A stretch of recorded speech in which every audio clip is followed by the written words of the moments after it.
I'm Esther Dillard on the Black Information Network, chatting with writers and authors who offer an added perspective for our listeners. This is The Color Between the Lines.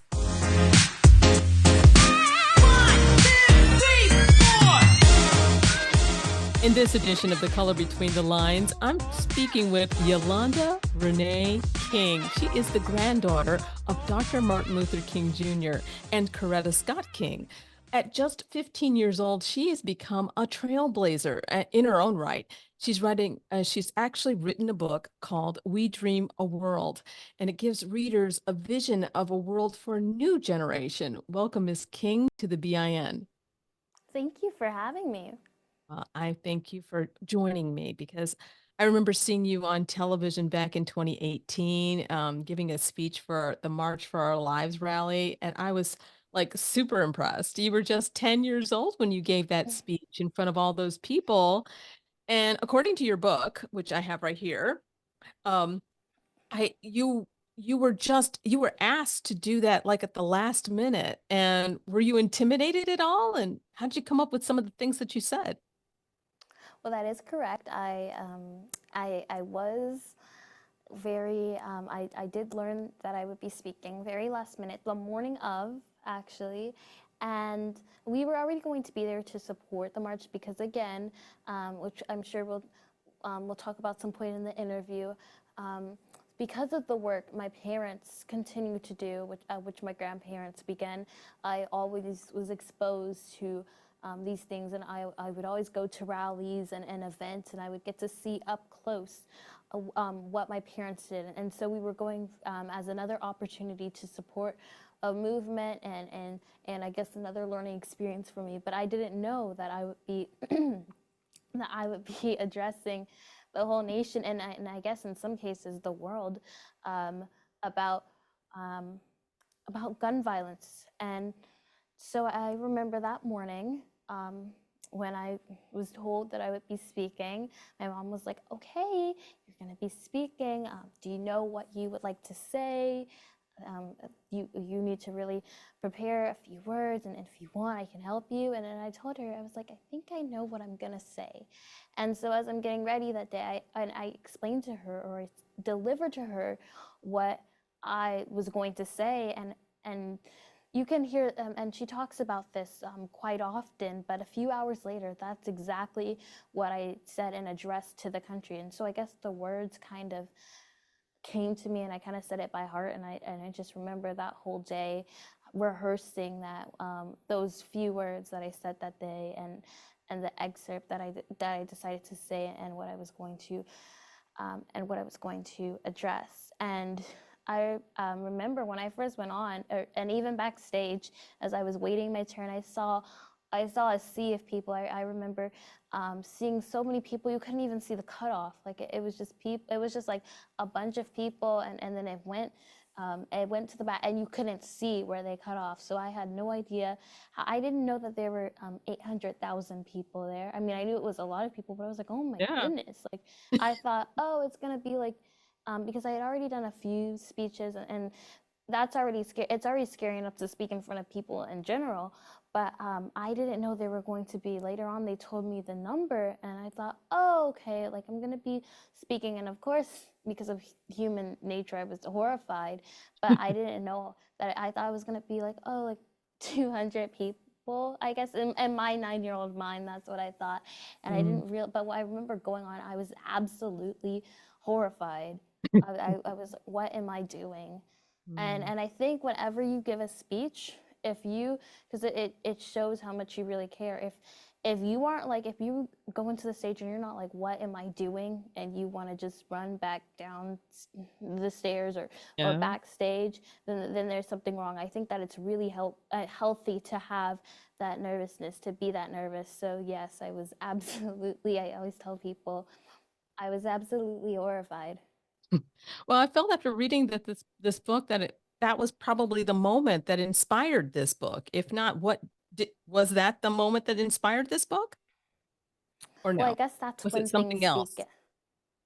I mean, that moment, yeah, but I guess overall, it's something more broad, not just a moment necessarily, but I guess for the sake of the future, I think that moment definitely is what helped give me the opportunity to write the book, and that moment was definitely a major was a major turning point, and was actually one of the things, as I remember afterwards, people would tell me, "You're gonna write a book someday, like she needs to write a book." And I was like, and I would think to myself, like, you know what, I am gonna write a book, like one day, you know, one day. I put it in my bucket list, but I was like, I'll get to it when it's time. And I didn't know that it would be so soon. I thought that, oh, okay, I'll write a book when I'm like in adulthood or something. Like, I didn't realize that it was gonna be so soon. It wasn't at the it wasn't like, I wasn't like, oh, because I knew it was going to get done, I guess, one day. Or I thought, okay, it's gonna get done one day, but I didn't realize, I guess, how soon it was going to come. Well, knowing your grandfather's legacy, did you ever feel pressured to become an outspoken person, or do this kind of activist work? Well, I think because his legacy was so big, yes, I feel like anyone would have a pressure to them. But in some ways, it's more a pressure from the outside world, even more than the inside world, and my inner circle. I mean, my parents never forced me to do this, and they told me, Yolanda, you don't have to do this work. And in fact, they would have sit downs and tell me, you know, like, we know you've decided to do this work, but you don't have to be your grandparents. You don't have to. And that was the same thing with my dad. That's what my grandmother did with my dad. She sat with him and told him, listen, I know you have, because he has the same name as my grandfather, and so and with all the kids, and she really told them, look, you all don't have to do things the way, you don't have to be us, and you don't have to be your father. And then she especially told him, you don't have to, even though you may hold the same name, you don't have to be him, and you don't have to do things exactly the same way as he did. And so the same thing, I guess, it's been kind of passed on to generation to generation. My parents have done the same with me, saying, you don't have to be your grandparents. We don't expect you to be your grandparents. Yes, it is unique because of who they are, but that's not what makes you unique. You have your own, I guess, self to bring to the table, and so you don't have to be them. And so having that freedom, even though there is definitely pressure because the legacy is so big, there's still a layer for me to fall back on, which is nice. Well, leads me to my next question. You know, I understand that the your message is really kind of an extension of Dr. Martin Luther King's dream, and you wrote in the book that now we must be the dream. Um, I guess, what is your message to young people on how to be that dream? Because there's just so many big problems we have today, like gun violence and, like you said, climate change and food insecurity. Mm-hmm. Well, I What do think you the think is number your message? so my message is the number one thing we must do is you have to be encouraged, which I think by this book shows encouragement. I think that since 2020 and after George Floyd and everything, and we saw an awakening from the country. We saw an awakening from the world when that video came out, and we saw people talking about things they may not have talked about. And so we really saw all this talking going on. And while that is the first step, I think what happened is we as a society kind of got in some ways almost stuck into that, I guess, talking phase, and into that talking section, and we simply acknowledge, and sometimes, and it's important to acknowledge, and I believe that the first step is to acknowledge the issue, and to acknowledge, but also sometimes it's, if you just stay there and you constantly talk, and then you conclude, well, there's a lot of people who are like, well, this sucks, this is horrible, but that's the way it is, that's the way it always will be. That's very discouraging, and it causes a lot of disencouragement. And I think young people hear that a lot. I think that we talk about this, but then it's just like, oh, like, this is definitely a problem, but like, this is the way it is. Like, I'm sorry, but like, this is the way it is, and then it's the end of the conversation, and so that's really hard for young people and people in general to listen to and have to hear that, and it can be very discouraging. And so people are like, well, I'm not going to even try to get involved because nothing's going to happen, because they're convinced that because of there's so much, like, I guess, negativity, and then with the pushback, that's a whole another thing, because there's always, whenever there seems to be progression, there's always a pushback. So there's all these things, and it talks about the books with all these rocks. There's all these things that are coming after you, but we have to find a way to climb over that, to overcome that. And I think one of the best ways is through encouragement, to inspire people. And I think that in order to encourage people, we need to show them what this world looks like. I think that since we're so focused on talking about the issue, we actually forget about what the promised land looks like, which my grandfather spent so much time talking about. And so this book really shows and demonstrates, that's the word I'm looking for, demonstrates what that looks like. Mm. I know you've never met your grandfather, Dr. Martin Luther King Jr., but if you had an opportunity to actually speak with him, what do you think you'd talk to him about? Well, I believe that if my grandfather were alive, I would talk to him about I would apologize. I would first begin by apologizing and my grandparents in general, because I really want to include my grandmother in the picture, because she was a big part of the movement. But overall, I think really talking about to them about the world, and apologizing that we aren't further, and I guess using the time to ask for advice, asking for guidance. Mm, mm. That's a very good way of looking at it. It's interesting that you said that you would apologize, because I don't think you have anything to apologize for, because there are so many things that have progressed, but maybe not as much as we think that they ought to be. I guess my last question would be, if you had to read one of your favorite parts of the book, would you be able to do that and explain why would that part be your favorite part if you have an opportunity? Do you If want you me to can. read it now, or do you want me to Yeah, you describe could. it?